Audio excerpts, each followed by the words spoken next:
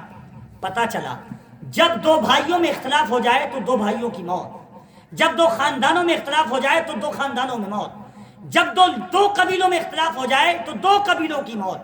موت صرف جو ہے وہ انسان مر جائے اسی چیز کا نام موت نہیں ہے، بلکہ اگر موت کے معنی کو سمجھیں، موت کے مفہوم کو سمجھا جائے تو جب دو بھائیوں میں اختلاف اور جھگڑے اور فساد ہوتے ہیں تو گویا کہ ان دو بھائیوں کی موت ہو چکی ہے۔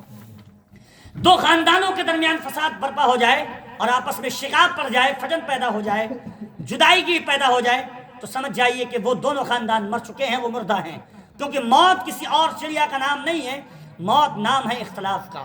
اتحاد زندگی ہے، اختلاف موت ہے۔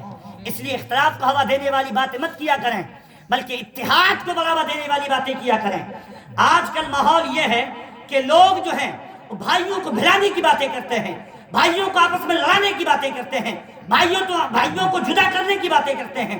حدیث پاک میں ہے، حضرت عائشہ اماں صدیقہ فرماتی ہیں کہ میں نے حضور صلی اللہ علیہ وسلم سے ایک مرتبہ پوچھا، یا رسول اللہ، میرے ابا جان نے آپ سے پوچھا ہے، حدیث کو میں آخری جملے میں، حدیث کے آخری مفہوم میں آپ کو بتا رہا ہوں۔ حضرت اماں عائشہ فرماتی ہیں کہ میں نے حضور صلی اللہ علیہ وسلم سے اپنے بجان کے کہنے کے مطابق پوچھا، یا رسول اللہ بتائیے نا کہ آپ جب معراج کی رات گئے تھے تو اللہ تبارک و تعالیٰ سے آپ کی کون سی راز و نیاز کی باتیں ہوئی تھیں، پروردگار عالم سے آپ کی کون سی ایسے باتیں ہوئی تھیں جو باتیں آپ نے کسی کو نہیں بتائی ہیں، ابو بکر کو بھی نہیں بتائی ہیں، اپنے یار غار کو بھی نہیں بتائی ہیں؟ حضور علیہ الصلوۃ والتسلیم نے فرمایا، میں نے اللہ سے جو راز و نیاز کی باتیں کی ان میں سے ایک بات یہ تھی کہ جو دو دلوں کو جوڑ دے گا اللہ تبارک و تعالیٰ اس کے تمام گناہوں کو بخش دے گا۔ اور جب یہ خوشخبری لے کر حضرت اماں عائشہ اپنے والد گرامی کے پاس آتی ہیں تو حضرت ابوبکر صدیق رضی اللہ تعالیٰ عنہ رونے لگتے ہیں۔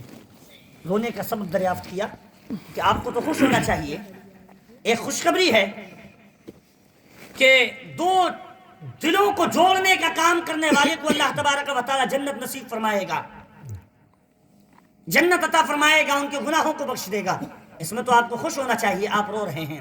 حضرت ابوبکر صدیق رضی اللہ تعالیٰ عنہ نے فرمایا، آج 22 تاریخ ہے، آج ان کا یوم وصال ہے۔ اللہ اکبر!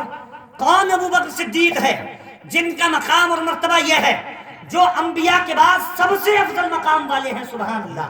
ابوبکر صدیق رضی اللہ تعالیٰ عنہ نبیوں کے بعد فرشتوں میں رسول پیغمبر جو فرشتے گزرے ہیں ان کے بعد سب سے بڑا مقام اور مرتبہ کسی کا ہے تو ابوبکر صدیق رضی اللہ تعالیٰ سبحان اللہ۔ فرماتے ہیں وہ رونے لگے۔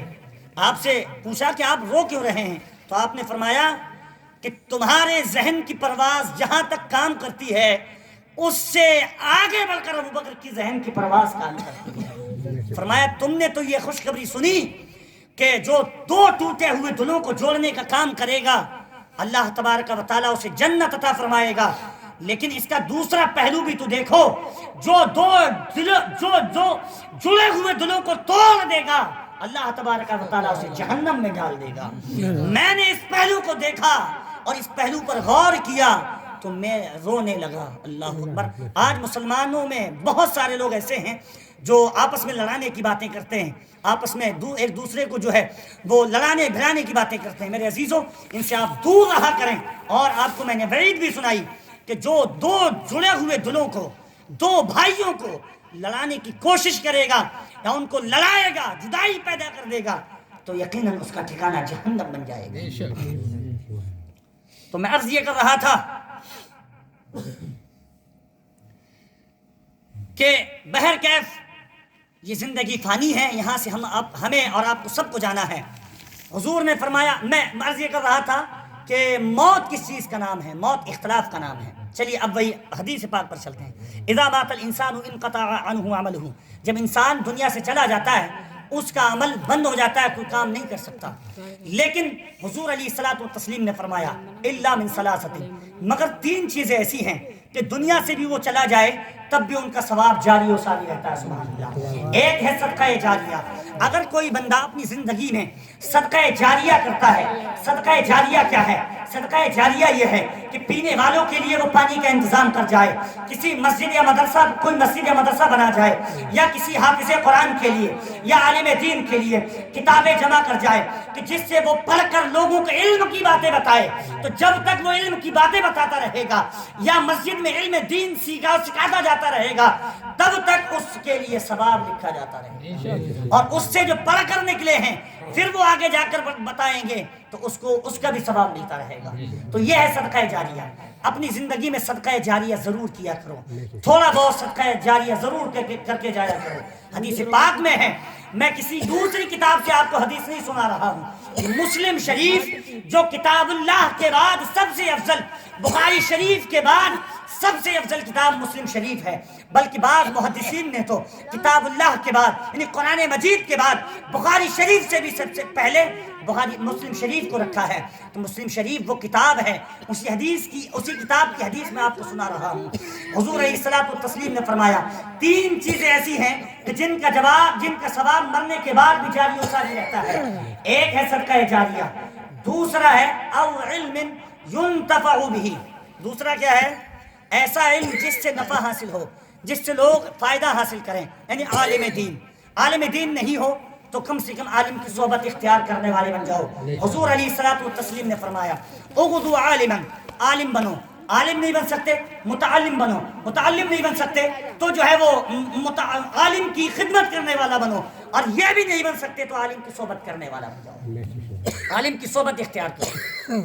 حضرات گرامی، تیسری چیز حضور علیہ الصلوۃ والتسلیم نے فرمایا کہ اگر یہ دونوں چیزیں بھی نہیں کر کے جا سکے تم دنیا سے تو آخری چیز ضرور کر کے جانا، او ولد صالح، جب دنیا سے جاؤ تو اپنی اولاد کو نیک بنا کر جانا، ایسا نیک بنا کر جانا کہ جب دنیا سے تم چلے جاؤ تم قبر کے اندر لیتے ہو، لیکن تمہارا بیٹا قبر تمہاری قبر پر آئے تو صرف ہاتھ باندھ کر کھڑا نہ ہو، بلکہ وہ الحمدو کی تلاوت کرے، سورہ اخلاص کی تلاوت کرے، سورہ ناس کی تلاوت کرے، قرآن کی تلاوت کرے، اور ہاتھ اٹھا کر دعا کرے، یدعو لہو او ولد صالح، ایسی اولاد چھوڑ کر مر جانا کہ تمہارے مرنے کے بعد تمہیں دعا کر کے جائے۔ حضور علیہ الصلوۃ والتسلیم نے فرمایا پھر اس کا ثواب ختم نہیں ہوتا بلکہ تا قیامت جاری و ساری رہتا ہے، کیونکہ اولاد جب تک زندہ رہے گی وہ ان کے لیے دعائیں کرتی رہے گی، پھر ان کی اولاد آئے گی وہ ان کے لیے دعائیں کرے گی، یہ سرکل پورا یہ سائیکل یوں ہی چلتی رہتی ہے۔ اور پہلے والے مردے کے لیے جس نے اپنی اولاد کو ایسا چھوڑا تھا کہ وہ اس کے لیے دعائیں مغفرت کر سکتی تھی، تو اللہ کے فضل سے اس کو بھی ثواب ملتا رہے گا، اور اس کی جو نسل سے آنے والی اولاد ہوں گی اگر وہ اس جو ہے وہ مرحلے کی ہوں گی، یعنی وہ دعا کر سکتی ہیں، یدعو لہو کہ وہ اس کے لیے دعا کریں یا دعا کرائیں، دونوں معنی اس کے بنتے ہیں، تو رسول حدیث پاک کے مطابق اس کا ثواب جاری و ساری رہتا ہے، موت کے بعد بھی بند نہیں ہوتا ہے۔ اللہ کی بارگاہ میں دعا کریں کہ پروردگار عالم ہمیں ان 3 باتوں میں سے تینوں پر عمل کی توفیق عطا فرمائے۔